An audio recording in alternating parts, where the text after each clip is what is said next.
திருவண்ணாமலையில் நண்பரின் பிறந்த நாளுக்கு வாழ்த்து பேனர் கட்டிய +2 மாணவர் உட்பட 2 பேர் மின்சாரம் தாக்கி உயிரிழந்தனர். இதுகுறித்தான கூடுதல் விவரங்களோடு இணைகிறார் செய்தியாளர் மணிகண்டன். மணிகண்டன், வணக்கம். என்ன நடந்தது? இதுகுறித்தான முழு விவரங்களையும் வழங்கலாம். வணக்கம். திருவண்ணாமலை மாநகராட்சி அண்ணாநகர் 5வது தெருவைச் சேர்ந்த ராஜா என்பவரது மகன் லோகேஷ் 18 வயது, அதேபோல் திருநகரைச் சேர்ந்த ராமலிங்கம் என்பவரது மகன் தனுஷ் வயது 18 ஆகிய இருவரும் நண்பர்கள். இவர்கள் நண்பர்கள் 11ஆம் வகுப்பு படிக்கும் கண்ணன் என்பவருக்கு பிறந்தநாள் என்பதால் வாழ்த்து பேனர் அச்சிடப்பட்டுள்ளது.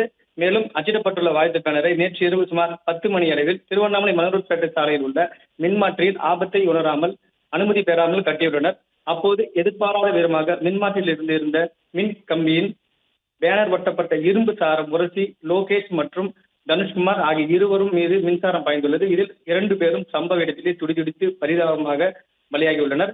மேலும் இந்த சம்பவம் குறித்து தகவல் அறிந்து விரைந்து வந்த திருவண்ணாமலை நகர காவல் நிலைய போலீசார் மின்சாரம் தாக்கிய பலியான இருவரின் உடல்களை மீட்டு பிரேத பரிசோதனைக்காக திருவண்ணாமலை அரசு மருத்துவக் கல்லூரி மருத்துவமனைக்கு அனுப்பி வைத்தனர். மின்சாரம் தாக்கி பலியான தனுஷ்குமார் இந்த ஆண்டு 12ஆம் வகுப்பு பொதுத் தேர்வு எழுதப்பட்டதாக என்று குறிப்பிடத்தக்கது. மேலும் நண்பரின் பிறந்த நாளுக்கு வாழ்த்து பேனர் கட்ட முயன்ற போது மின்சாரம் தாக்கி நண்பர்கள் இருவரும் பலியான சம்பவம் அந்த பகுதியில் மக்களிடையே பெரும் சோகத்தை ஏற்படுது. இதோடு மட்டுமல்லாமல் ஏற்கனவே வைக்க வேண்டிய அபாய எச்சரிக்கை பலகையை விபத்து ஏற்பட்ட பிறகுதான் மின்சாரத்துறை சார்பாக தற்போது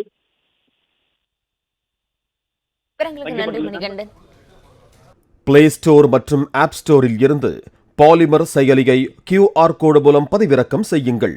செய்திகளை உடனுக்குடன் பெறுங்கள்.